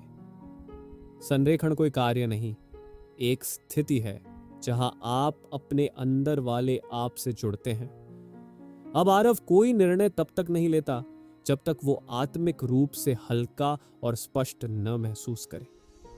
अब उसका काम सिर्फ नतीजों के लिए नहीं, बल्कि आनंद के लिए होता है। अब वो अपनी ऊर्जा से जीवन बनाता है, परिस्थितियों से नहीं। और अब वो रोज कहता है, मैं खुद से जुड़ा हूं, इसलिए दुनिया मुझसे जुड़ी रहती है। संरेखण का मतलब है भीतर से स्पष्ट होना। जब आप अपने स्रोत से जुड़े होते हैं, तभी सच्ची प्रेरणा, समाधान और संतुलन आता है। चैप्टर 28, सकारात्मक पहलुओं की पुस्तक। अगर मैं आपसे कहूं, हर उस चीज के बारे में कुछ अच्छा लिखिए जो आपको परेशान करती है, तो शायद आप कहेंगे उसमें अच्छा क्या है। पर अब सोचिए, अगर वही अभ्यास आपकी सोच, ऊर्जा और जीवन को पूरी तरह बदल दे, तो क्या आप आज से शुरू करेंगे? आरव की टीम में एक सदस्य था, विवेक। हर मीटिंग में विरोध करना, हर योजना में कमियां निकालना। आरव का मन करता, काश ये चला जाए टीम से। उसका मन, मूड और ऊर्जा सब गिरने लगे थे। चैप्टर 28 ने उसे चौंकाया। अगर आप किसी भी स्थिति या व्यक्ति में सकारात्मक पहलू ढूंढ लेते हैं, तो आप अपनी ऊर्जा उसी पल बदल लेते हैं। और किताब ने कहा, एक डायरी में रोज किसी एक चीज या व्यक्ति के सिर्फ अच्छे पहलू लिखिए। आरव ने एक पेज खोला, ऊपर लिखा, पॉजिटिव एस्पेक्ट्स ऑफ विवेक। उसके पास विश्लेषण की गहरी दृष्टि है। वो टीम के फालतू खर्चों पर नजर रखता है। उसके सवाल मुझे अपनी योजना सुधारने में मदद करते हैं। शायद वो भी संगठन की भलाई ही चाहता है। जैसे जैसे उसने लिखा, उसका कंपन बदलने लगा। उसका गुस्सा शुक्रगुजारी में बदल गया। अगली मीटिंग में बीए के विवेक ने आरव से कहा, सर, पिछली बार जो बदलाव आपने किए वो कमाल के थे। मैंने एक नई रिपोर्ट बनाई है, देखिएगा। आरव हैरान था। शायद विवेक नहीं बदला था, पर आरव की ऊर्जा बदल चुकी थी, और वही ऊर्जा ब्रह्मांड ने वापस दी। The book of positive aspects. करने के 3 आसान स्टेप्स। एक डायरी लें, रोज किसी एक व्यक्ति, चीज या परिस्थिति के बारे में लिखिए। मुझे इसके बारे में क्या अच्छा लगता है। कम से कम 3 से 5 पॉइंट्स लिखें दिल से। ध्यान दें, यह झूठी पॉजिटिविटी नहीं है, बल्कि आपकी ध्यान की दिशा को बदलना। चैप्टर 28 का सार। जब आप सकारात्मकता ढूंढने लगते हैं, ब्रह्मांड आपके लिए वह बढ़ा देता है। फोकस बदलो और जीवन भी बदल जाएगा। Chapter 29, segment intending. क्षणिक इरादा निर्धारित करना। क्या आपने कभी सोचा है, अगर हर मीटिंग, हर बातचीत, हर सुबह के पहले आप तय करें, मेरा अनुभव कैसा हो, तो क्या वो अनुभव सच में बदल सकता है? जवाब है हाँ, और ये बदलता है सेगमेंट इंटेंडिंग से। आरव की सुबह जल्दी शुरू होती थी, कॉल्स, मीटिंग्स, फील्ड वर्क, पर वो महसूस करता सब कुछ एक साथ चल रहा है। मैं बस रिएक्ट कर रहा हूँ, प्रोएक्ट नहीं। मैं दिन का मालिक नहीं, दिन मुझे खींच रहा है। तभी उसे याद आया चैप्टर 29, जहां एक शब्द ने उसे जगा दिया, सेगमेंट इंटेंडिंग। अपने दिन के हर नए खंड सेगमेंट की शुरुआत में थोड़ी देर रुकें और इरादा तय करें कि आप उस अनुभव में क्या चाहते हैं। इरादा मतलब कंपन की दिशा तय करना, ब्रह्मांड मतलब उस कंपन से मेल खाता अनुभव भेजता है। अब हर बार जब आरव कोई नया कार्य शुरू करता, सुबह उठते समय मैं आज शांत और स्थिर रहूंगा, मीटिंग से पहले मैं स्पष्ट और सहयोगी रहूंगा, एनजीओ दौरे से पहले मैं समाधान पर केंद्रित रहूंगा, रात को घर लौटते समय मैं विश्राम और सुकून के साथ दिन समाप्त करूंगा। इन छोटे छोटे इरादों ने उसके पूरे दिन को एक शक्तिशाली प्रवाह में बदल दिया। कम टकराव, धीरनाई, अधिक स्पष्टता। ब्रह्मांड जैसे हर कदम पर साथ देने लगा। उसे अब किसी स्थिति का इंतजार नहीं करना पड़ता था, क्योंकि वह खुद पहले ही तय कर देता था कि उसे क्या अनुभव करना है। अब मैं परिस्थितियों पर प्रतिक्रिया नहीं करता, मैं पहले से अपनी ऊर्जा निर्धारित करता हूँ। दिन के प्रमुख सेगमेंट्स पहचाने, सुबह जागने के बाद, खाना खाने से पहले, मीटिंग, बातचीत से पहले, यात्रा शुरू करने से पहले, रात को सोने से पहले। हर बार सिर्फ 10 सेकंड रुकें और कहें, मैं इस पल में क्या अनुभव करना चाहता हूँ। उदाहरण, मैं इस कॉल में सहयोग चाहता हूँ, मैं इस लंच में शांति और संतुलन चाहता हूँ, मैं इस शाम में विश्राम चाहता हूँ। इरादा तय करें, कंपन बदलें, ब्रह्मांड जवाब देगा। चैप्टर 29 का सार। आपका दिन आपके इरादे पर चलता है, ना कि हालातों पर। सेगमेंट इंटेंडिंग एक सूक्ष्म शक्ति है जो आपको अपने दिन का निर्माता बनाती है। Chapter 30, wouldn't it be nice if process. क्या ही अच्छा हो अगर प्रक्रिया। क्या कभी ऐसा हुआ है कि आप कुछ चाहते हैं पर सोचते ही भारीपन महसूस होता है, जैसे काश ये हो जाए, पर साथ में डर, संदेह, असंभव लगना। अब सोचिए, अगर बस एक वाक्य से वो भारीपन हल्के उत्साह में बदल जाए। क्या ही अच्छा हो अगर ऐसा हो जाए। आरव को एक नए गांव में स्कूल प्रोजेक्ट शुरू करना था, पर फंडिंग अटक गई थी और डेट्स करीब आ रही थी। हर बार वो सोचता, अब क्या होगा अगर फंड नहीं आया तो? लोग क्या कहेंगे? और उसका मन और कंपन डर और घबराहट से भरने लगा। चैप्टर 30 ने उसे हल्का रास्ता दिखाया। जब कोई चीज भारी या असंभव लगे तो कहिए, क्या ही अच्छा हो अगर। यह वाक्य प्रतिरोध, रेजिस्टेंस को कम करता है और कंपन को हल्का करता है। आरव ने डायरी खोली और लिखा, wouldn't it be nice if fund बिना स्ट्रेस के समय पर आ जाए। वो व्यक्ति खुद कॉल करके मदद ऑफ करे, प्रोजेक्ट सहजता से आगे बढ़ जाए।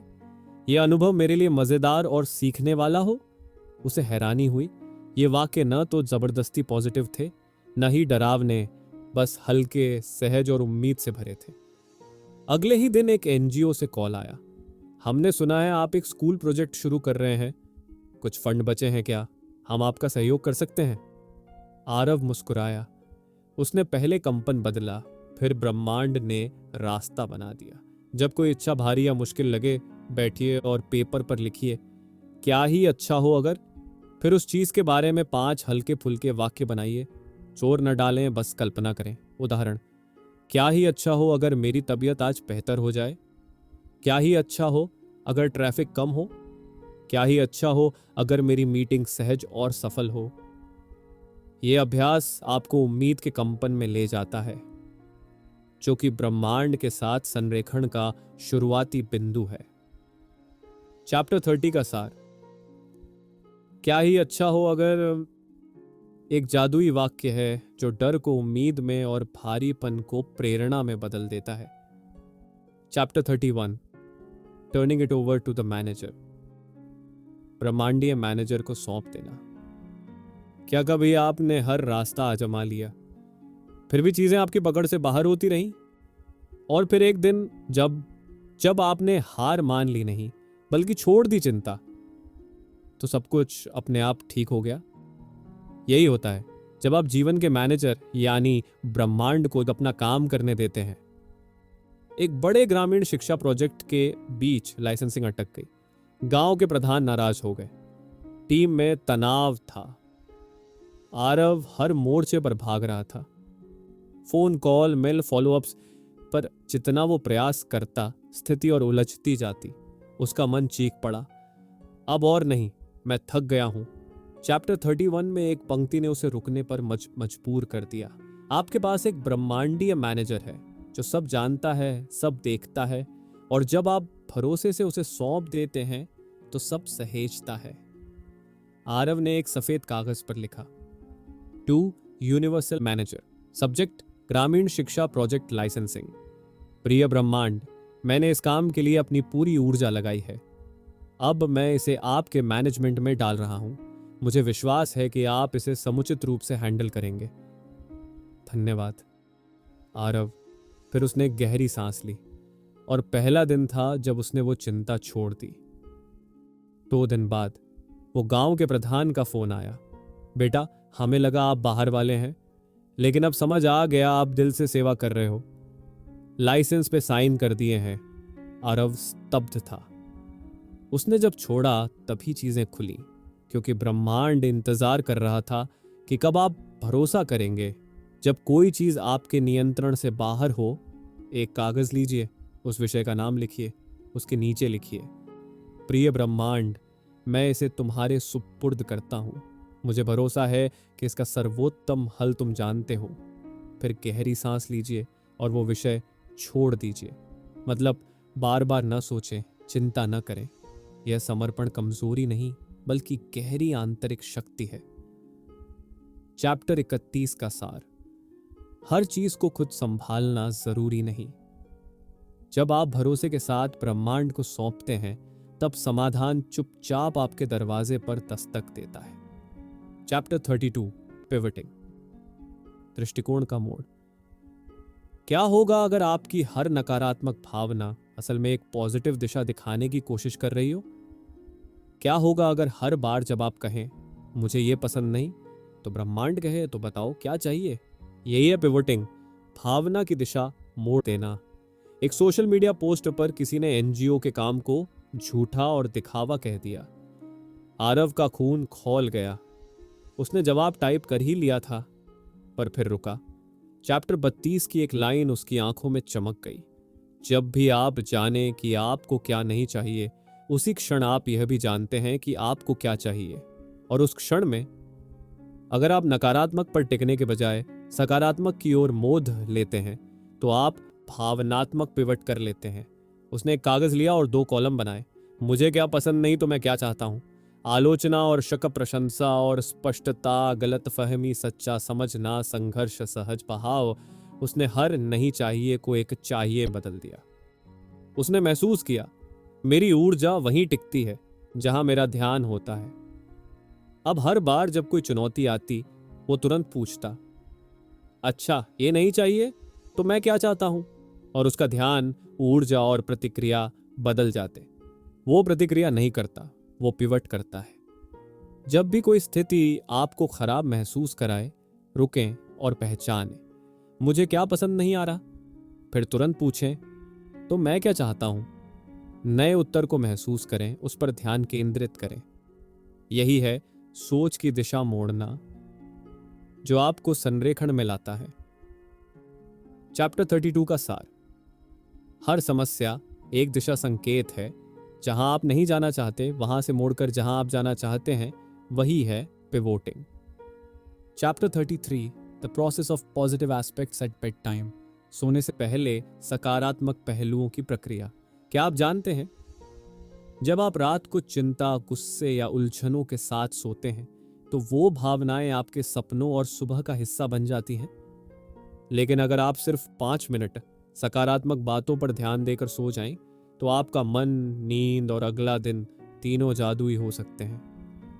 हालांकि दिन भर आरव का एनजीओ अच्छा चल रहा था, पर रात को बिस्तर पर आते ही दिमाग में चलता था, वो रिपोर्ट अभी बाकी है, फंडिंग फिर से अटक गई है, कहीं कोई गलती तो नहीं हो रही। उसकी नींद हल्की हो गई थी, और सुबह भारीपन लेकर आती। चैप्टर 33 ने उसे एक सुंदर सुझाव दिया। सोने से पहले आपके आखिरी विचार आपके अवचेतन को निर्देश देते हैं। रात को अच्छी ऊर्जा से समाप्त करें ताकि सुबह वैसी ही ऊर्जा से शुरू हो। अब हर रात बिस्तर पर लेटते समय आरव अपनी डायरी खोलता और लिखता, आज की 5 सकारात्मक बातें। आज गांव के बच्चों की मुस्कान देखी। मेरी टीम ने बहुत अच्छा काम किया। मैंने खुद को शांत रखा। मुझे नई संभावनाएं दिखने लगी हैं। मैं आज बेहतर था कल से। फिर वो मुस्कुराता, गहरी सांस लेता और कहता, शुभ रात्रि ब्रह्मांड। धन्यवाद। अब आरव बेहतर नींद लेने लगा, तनाव कम हो गया और सबसे खास कि उसकी सुबह अब क्लैरिटी और पॉजिटिविटी से भरपूर होती। उसने जाना, जैसे बीज मैं रात को बोता हूं वो वैसी ही सुबह की फसल उगती है। हर रात सोने से ठीक पहले एक डायरी लें या फोन में नोट्स खोलें, लिखें आज के दिन की 3-5 अच्छी बातें। कुछ सेकंड के लिए उन भावनाओं को महसूस करें, फिर कहें, धन्यवाद, मैं एक सुंदर नींद के लिए तैयार हूं। यह अभ्यास 3 से 5 मिनट का है, पर इसका असर आपकी पूरी नींद और अगली सुबह पर पड़ता है। सोने से पहले के आखिरी विचार आपके अवचेतन मन को निर्देश देते हैं।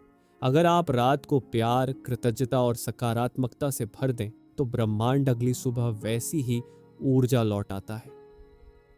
इस पूरी किताब का अंतिम संदेश, आप ही अपने विचारों के निर्माता हैं।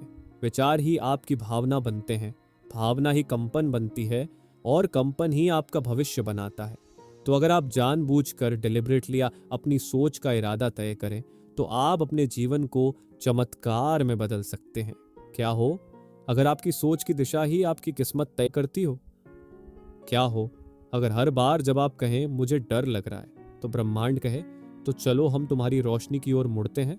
और क्या हो अगर आप खुद ही अपने विचार, भावना और भविष्य के आर्किटेक्ट बन जाएं? यही सिखाती है ये किताब, the amazing power of deliberate intent, जहां हर अध्याय एक आत्मा के जागरण की यात्रा है। और इस कहानी में उस आत्मा का नाम है आरव। आरव एक साधारण युवक जो समाज में बदलाव लाना चाहता था पर खुद की उलझनों में खोया था। फिर वो इस किताब की शिक्षाओं से जुड़ा। उसने सीखा कि अलाइनमेंट मतलब अपने भीतर की शांति से जुड़ना सफलता की असली शुरुआत है। फिर उसने पाया कि सेगमेंट इंटेंडिंग यानी हर छोटे छोटे पल में स्पष्ट इरादा रखना पूरे दिन का अनुभव बदल सकता है। वो क्या ही अच्छा हो अगर जैसे वाक्यों से डर को आशा में बदलना सीख गया। उसने ब्रह्मांड को अपना मैनेजर मानकर जिम्मेदारियां सौंपना सीखा और विश्वास किया कि जब हम छोड़ते हैं ब्रह्मांड पकड़ लेता है। और अंत में उसने जाना कि हर रात सोने से पहले सकारात्मक पहलुओं पर ध्यान देने से उभरने उसका मन, नींद और अगली सुबह सब जादुई हो सकते हैं।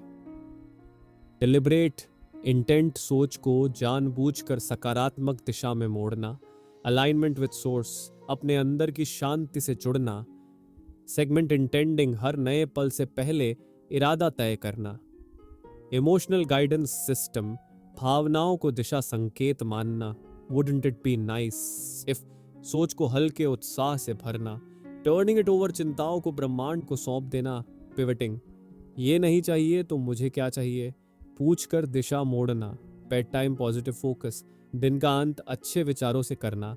आरव अब वही काम करता है पर उसकी ऊर्जा बदल चुकी है क्योंकि अब वो जानता है बाहरी दुनिया तब बदलती है जब भीतर की दिशा बदलती है। राज, ये किताब हमें बताती है कि आप सोच के माध्यम से अपनी दुनिया को चुन सकते हैं। आप विकल्पों में खोने की जगह इरादों से चल सकते हैं। अगर यह संदेश आपके दिल को छू रहा है तो आज ही खुद से एक वादा कीजिए, मैं अब अपनी सोच को संयोग से नहीं इरादे से चुनूंगा। मैं हर भावना को संकेत मानूंगा और हर पल में प्रकाश की ओर पिवट करूंगा। कमेंट में लिखिए, मैं अब जानबूझकर अपनी सोच से अपनी दुनिया बना रहा हूं। इस वीडियो को लाइक करें, ऐसे किसी दोस्त को भेजें जो जीवन में उलझा है और चैनल को सब्सक्राइब करें क्योंकि यहाँ हम सिर्फ किताब नहीं पढ़ते, जिंदगी की दिशा बदलते हैं। और ये बुक समरी आपको अच्छी लगी हो तो हमारे इस इंस्पायर्ड बुकी चैनल को सब्सक्राइब जरूर करें।